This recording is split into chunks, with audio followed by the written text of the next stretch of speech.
Hello everyone, my name is Ashay Reddy and I work as staff application engineer at TenStorrent. Today we'll look at how to use TTNN Visualizer. Before going forward, I want to basically explain what TTNN Visualizer does. It helps you understand complete information of the model. It will give you the list of all operations present in the model. You'll be able to look at the input shapes and output shapes of the model.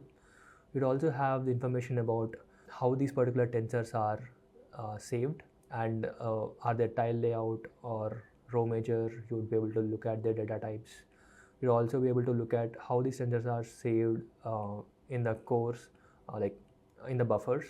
You'll also be able to look at the performance of all these operations, mainly how much time each and every operation is taking, how many cores that particular operation is using. And the main purpose of this visualizer is, once you look at all the information, what kind of optimizations can be done on the model, you will be able to look at that. Basically to understand the model in a deeper level and how it's using the hardware, and if there's any room for optimization, you would be able to understand all that information using TTNN Visualizer.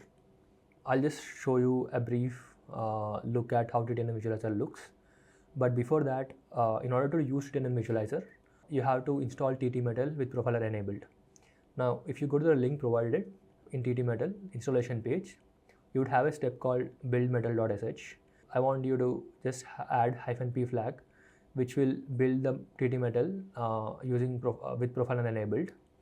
This is required because TTNN Visualizer basically consumes two folders, reports folder and performance folder. And in order to generate the dumps required for them, you have to build the TT-Metal with Profiler enabled. Once that is done, let's go ahead and install TTNN Visualizer directly. It can be directly installed with python -m pip install TTNN Visualizer because it's already in PyP.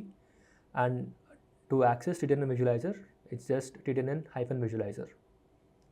Now I'll switch back to terminal and I'll try to access TTNN Visualizer directly, or run the command, try to install it first and run the TTNN Visualizer and show you guys in the browser. So let me first try to run TTNN Visualizer, install TTNN Visualizer.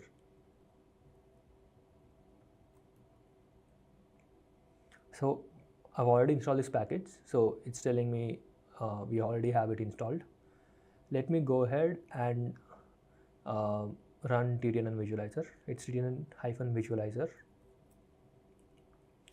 and it has this particular link. It opens into localhost 8000 port. TTNN Visualizer mainly supports Chrome browser, so please avoid using it in Safari. Let's go to Chrome and let's open that link. So we have TTNN Visualizer enabled here. As you can see, it requires reports folder and performance folder to kind of work, and you can see all these particular tabs of operations, tensors, buffers, graph, and performance. These particular 4 tabs, operations, tensors, buffers, and graph, can be enabled by reports folder information. And in order to activate this performance tab, you have to add performance folder data as well.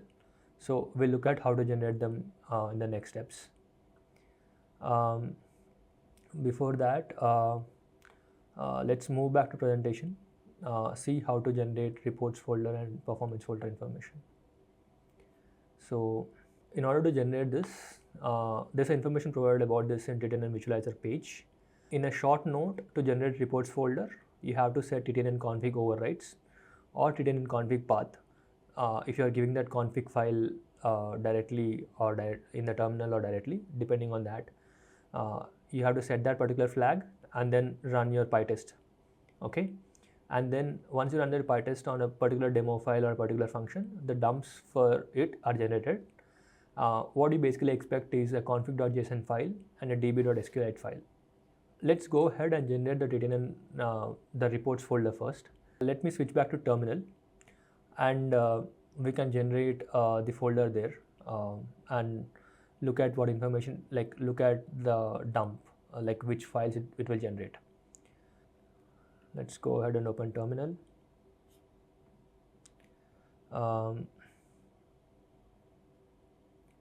Here, as you can see, I've exported TTNN config path as vis.setup, and if you look at the contents of vis.setup,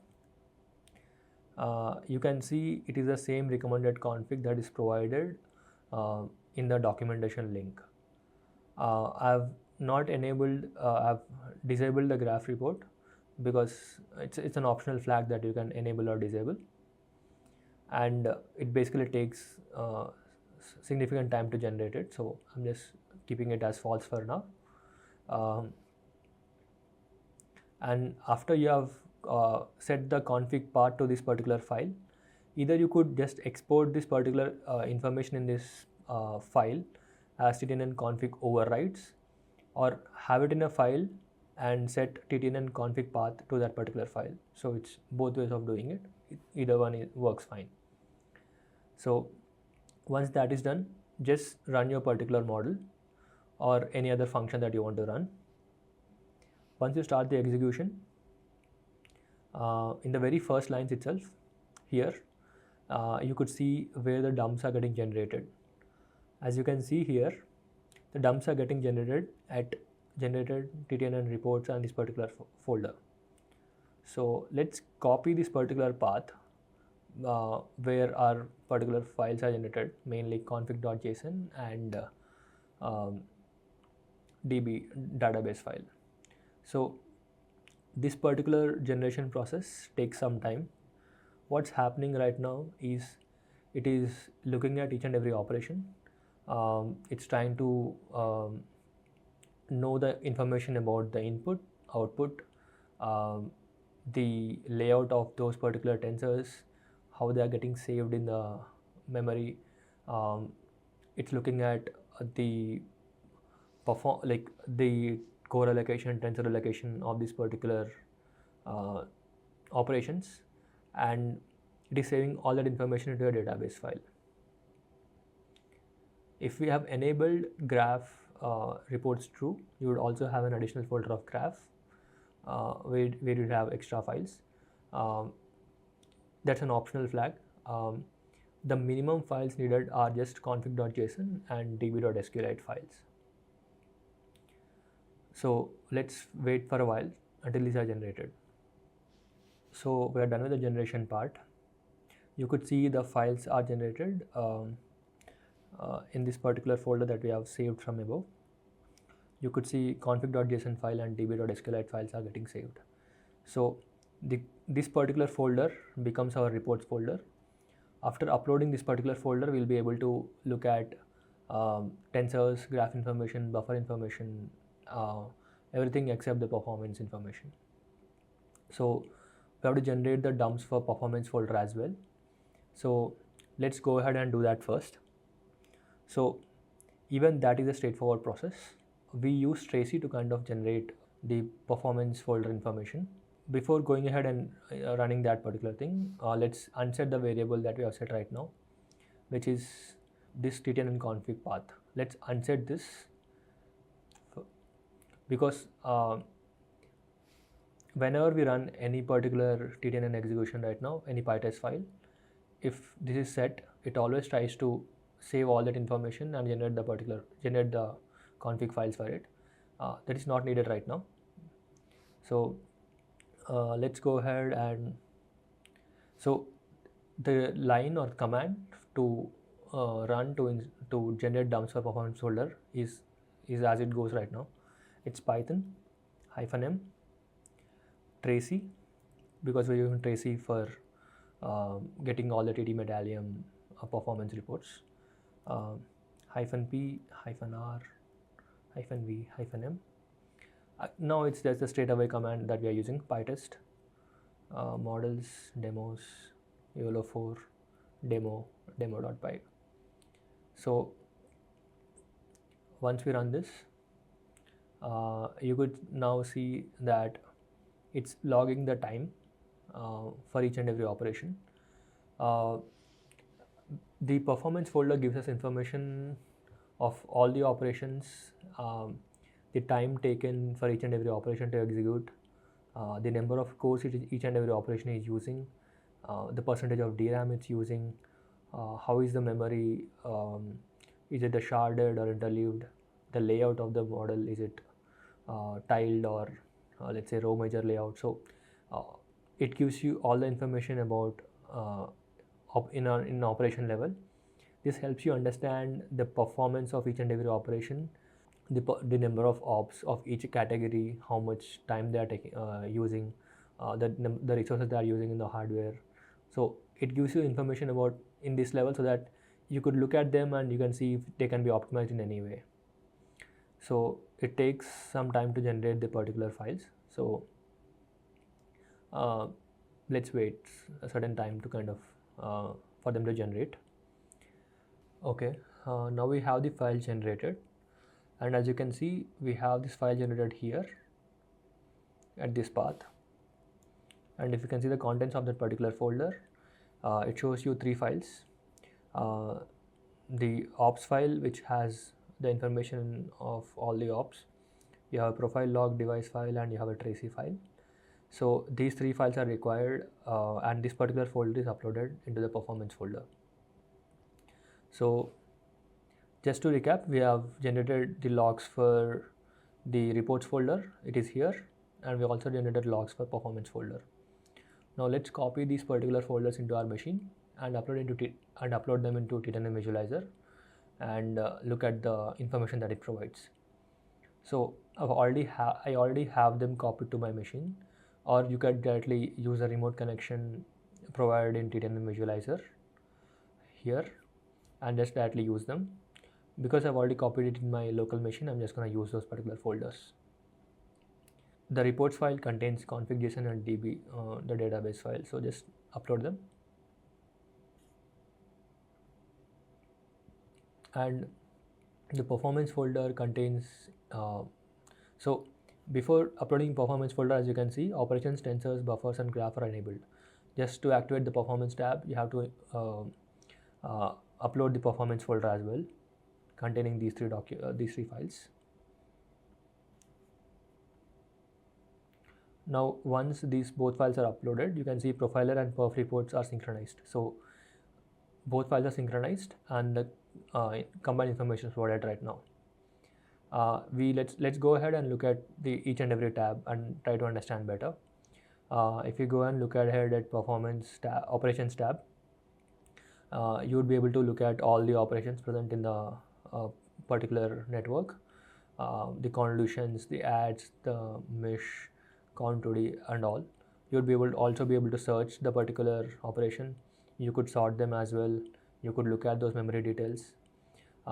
You could look at the allocation per tensor level. You could look at it, which file and file line number it kind of is doing the operation, is doing this particular operation. You could look at the DRAM logs. You could look at, so you have a lot of information here. You could look at the inputs, outputs, the data type, shapes, the layout and everything. You also can look at how it's getting called, all the imports. You also could look at this tensor information and the memory config. So you have a lot of information to look at right now. You could also search all these ops in a serial fashion, or you could just search it here and go ahead. Then let's go ahead and look into tensors. Here in previous section we looked at operations. Now we will look at each and every tensor level. So you could look at each and every tensor. You could filter them by DRAM tensors or L1 tensors. You could click on one tensor and look at the configuration of it. You could look at which file is which file is generating that particular tensor, or you could just click on this particular flag and look at high consuming tensors. And as you can see here, TTNN slice, right, from GenBoxes is basically using the high consuming tensors, so you can look at there and go ahead and optimize it. You could go ahead and look at the buffers page. Here you get to see all the information of all the buffers. Here in a chart view you can look at them, or you can look at them in a tabular view. You see them in an operation level, in a sequence of operations. You can see the sequence number and the operation name. You can just click at this particular tensor and you can see it's height sharded. You could see the shape, size of the memory, and how it's allocated. You could use this information to see how much memory you have left, and you could probably increase the batches, or you could see how you can optimize this particular model in that way. You also have the tabular view here. Once you select here, those get highlighted here. So you have all that information. You could go ahead and look into graph information. Here the whole network is kind of being shown, and you could just zoom into any particular, let's say, node. Let's go ahead, look at this. So you can see the convolution node, you can see the inputs, where it's coming from, the data types of the input and the output shapes and everything. You could click on this convolution and look at the inputs information and the outputs. So you have all that information here as well. You could look into memory details again here as well. Instead, the same thing that you can see in the operations, you can look in the graphical view as well. You could go and look at the performance tab. The performance tab, you will be able to find different information, which is the time each and every operation took in terms of runtime, operation to operation graph, and the flops that it's using, what data types it's dealing with, and what's the output data type.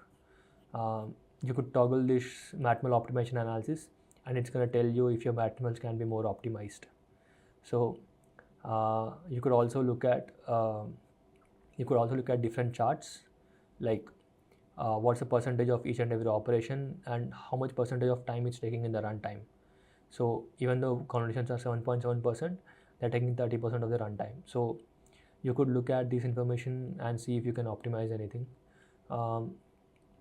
You could look at here the core counts and these cores, these operations from 373 to 382. In between them, you can see this 376 operation is taking a lot of kernel duration. So you can go ahead and look at it. It's using the highest amount of cores as well. Or you can look at the low operations that are taking low number of cores and see if you can increase the core count and optimize them. So you could there's a device kernel duration versus core count as well. You want there's another chart as well, like core count plus utilization based on the operation. So you have a lot of information here that you can look at and optimize the model. All this information is provided like once you upload these particular files here. Now let me switch back to presentation, and let's recap everything what we have just learned. Okay, TTNN Visualizer has all these operations: home, operations, tensors, buffers, graph, and performance. As we have seen at home, we have uploaded the performance folder and reports folder, and then all the information got activated. We could visualize them. In operations folder, we have looked at all the operations. We are able to search them. We have to look at each and every operation, the memory details, and everything. On the tensors page, we are able to look at the tensors information, the full tensor information, the shape and layout. We were able to filter them with DRAM or L1 buffers. So we are also able to look at high consumer tensors and look at which operations are doing that, and then kind of optimize our operations probably. We were able to look at the buffer. In the buffers tab, we were able to look at all the buffers across the network, across all the operations, how the buffers are getting filled, where we have room for filling these buffers, and where we can do additional compute if necessary. And in the graph page, we have basically seen the whole network of the graph, the input shapes, output shapes, how everything is connected. And then we could click there and see the operations and the memory details from there as well. In the performance tab, we have looked at different charts and tables, the utilization of every operation and the runtime of it, and what's the operation that's using highest amount of time and lowest amount of cores, and then probably optimize that particular kernel. So we could do all that here by looking at the performance tab. Now to recap all of the session into just 4 points. The first thing is build your TT Metal with Profiler, then install TTNN Visualizer, then open your TTNN Visualizer with TTNN-Visualizer in your terminal, and you will be able to open that in a browser which is hosted and the whole TTNN Visualizer is hosted locally. Then go to a machine where you have the TTNN hardware, and then probably try to generate reports folder and performance folder. We have looked at how to generate them. Then take those folders, upload them into TTNN Visualizer, and you will be either you could upload them locally, copy it and upload it, or you can just use a remote connection and then directly upload them. And then you could basically look at all the information that we have went through previously. So that's just the gist of the whole presentation here. That's the complete end of the presentation. You could find much more information in the TTNN Visualizer page. Thanks for tagging along. Have a nice day.